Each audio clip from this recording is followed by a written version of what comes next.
Assalamualaikum warahmatullahi wabarakatuh. Perkenalkan, nama saya Amalia Delia Pojia, mahasiswa Prodi D3 Rekamedis dan Informasi Kesehatan Poltekkes Kemenkes Tasikmalaya. Di sini saya akan membahas mengenai proposal hubungan mutu pelayanan pendaftaran dengan kepuasan pasien rawat jalan di Rumah Sakit Singaparna Medika Citra Utama SMC Kabupaten Tasikmalaya tahun 2021. Yang akan dibahas yaitu bab 1 pendahuluan, bab 2 tinjauan pustaka, dan bab 3 metodologi penelitian.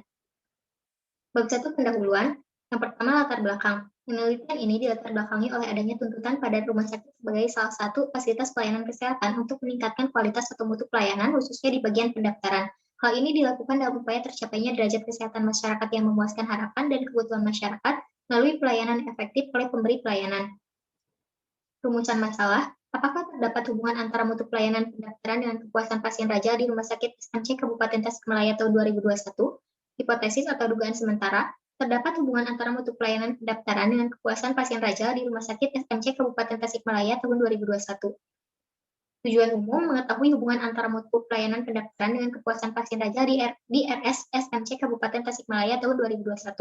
Tujuan khusus, mengetahui gambaran mutu pelayanan pendaftaran pasien raja di Rumah Sakit SMC Kabupaten Tasikmalaya tahun 2021, kemudian mengetahui gambaran kepuasan pasien raja di Rumah Sakit SMC Kabupaten Tasikmalaya tahun 2021, dan terakhir menganalisis hubungan mutu pelayanan pendaftaran dengan kepuasan pasien raja di Rumah Sakit SMC Kabupaten Tasikmalaya tahun 2021.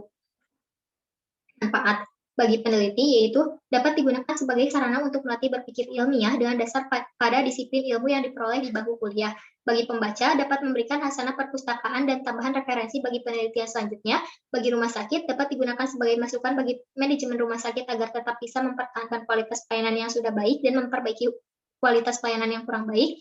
Dan bagi bidang akademik, dapat menambah kepustakaan dan sebagai bahan referensi untuk tindak lanjut penelitian selanjutnya. Bab 2 tinjauan pustaka, uraian substansi. Jadi teori yang dibahas yaitu yang pertama tentang rumah sakit, yang kedua tentang mutu pelayanan yang mencakup pengertian, dimensi, dan indikator mutu pelayanan, yang ketiga tentang kepuasan pasien yang mencakup pengertian, faktor-faktor, dan aspek-aspek yang mempengaruhi kepuasan pasien, dan yang keempat tentang pendaftaran pasien rawat jalan. Kerangka teori, di sini ada mutu pelayanan yang berkaitan dengan mutu pelayanan yaitu ada dimensi mutu dan indikator mutu pelayanan. Indikator mutu pelayanan ini berkaitan dengan aspek kepuasan, di mana kepuasan pasien ini berkaitan dengan faktor kepuasan pasien, dimensi kepuasan pasien, dan aspek kepuasan pasien. Lalu ada kerangka konsep. Mutu pelayanan mempengaruhi kepuasan pasien, di mana mutu pelayanan sebagai variabel bebas dan kepuasan pasien sebagai variabel terikat. Lalu selanjutnya bab 3 metodologi penelitian. Desain penelitian, jenis penelitiannya yaitu observasional analitik dengan desain penelitian yaitu cross-sectional. Tempat penelitian yaitu Rumah Sakit SMC Kabupaten Tasikmalaya tahun 2021 dengan waktu pelaksanaan yaitu dilaksanakan selama 1 bulan pada bulan Juni tahun 2021. Populasinya yaitu pasien rawat jalan yang berkunjung ke Rumah Sakit SMC Kabupaten Tasikmalaya tahun 2021 dengan sampel yaitu pasien rawat jalan yang berkunjung ke Rumah Sakit SMC Kabupaten Tasikmalaya tahun 2021 sejumlah 54 responden. Kriteria inklusi dan eksklusi. Inklusi yang pertama, pasien yang mendapatkan pelayanan raja di Rumah Sakit SMC Kabupaten Tasikmalaya tahun 2021. Kemudian yang kedua, pasien raja Rumah Sakit SMC Kabupaten Tasikmalaya tahun 2021 yang bersedia menjadi responden dengan menandatangani info konsen saat pengambilan data. Kriteria eksklusi mencakup pertama, pasien yang tidak berkunjung ke Rumah Sakit SMC Kabupaten Tasikmalaya tahun 2021 dan bukan merupakan pasien raja. Yang kedua, pasien menolak menjadi responden. Prosedur penelitiannya terdiri dari 3 tahap. Tahap yang pertama yaitu persiapan, diantaranya melakukan bimbingan dengan dosen pembimbing, meminta surat izin penelitian dari akademik, mengajukan judul penelitian kepada pihak RS, dan melakukan studi pendahuluan. Tahap yang kedua yaitu pelaksanaan. Dalam tahap ini yaitu mengumpulkan data, dan tahap terakhir yaitu akhir penelitian, yaitu mengolah data yang telah didapat dan menuangkannya ke dalam bentuk KTI. Identifikasi variabel. Untuk variabel independen atau bebas yaitu mutu pelayanan, dan variabel dependen atau variabel terikat yaitu kepuasan pasien. Definisi operasionalnya, untuk variabel mutu pelayanan definisinya yaitu kemampuan rumah sakit dalam memberikan pelayanan yang sesuai dengan harapan pasien yang diukur berdasarkan indikator kemampuan memberikan informasi, kesinambungan pelayanan, dan kecepatan petugas pendaftaran dalam memberikan pelayanan.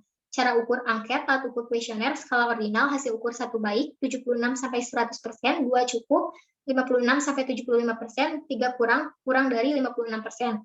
Lalu untuk variabel yang kedua yaitu kepuasan pasien. Definisinya, perasaan senang atau kecewa seseorang yang dialami setelah membandingkan antara pelayanan yang diterima dengan harapan-harapannya yang diukur dengan menggunakan indikator mendapatkan informasi yang jelas, kecepatan petugas dalam memberikan pelayanan, dan kesinambungan pelayanan. Cara ukur angket, alat ukur kuesioner, dan skala ukur nominal. Hasil ukurnya 1 puas jika skor lebih dari 50%, 2 tidak puas jika skor kurang dari sama dengan 50%. Uji validitas dan reliabilitas. Uji validitas. Penelitian ini menggunakan SPSS versi 16.0. Dikatakan valid jika nilai R hitung lebih dari R tabel. Lalu untuk uji reliabilitas, yaitu berkaitan dengan masalah ketepatan hasil tes, dikatakan reliable jika nilai alfa lebih dari R tabel. Kemudian pengolahan dan analisis data. Pengolahan data yang pertama editing, yaitu melengkapi kekurangan dan menghilangkan kesalahan yang terdapat pada data mentah. Yang kedua coding, yaitu mengubah bentuk huruf menjadi data dalam bentuk angka atau bilangan. Yang ketiga, memasukkan data atau data entry. Yang keempat, cleaning data atau pengecekan kembali data yang sudah di-entry. Lalu yang selanjutnya analisis data, yaitu menggunakan uji statistik chi-square dengan menggunakan program SPSS versi 16.0. Untuk etika penelitian, yang pertama menghormati hak dan martabat manusia, yang kedua menghormati privasi dan kerahasiaan subjek peneliti, yang ketiga keadilan dan inklusivitas atau keterbukaan, dan terakhir memperhitungkan manfaat dan kerugian yang ditimbulkan.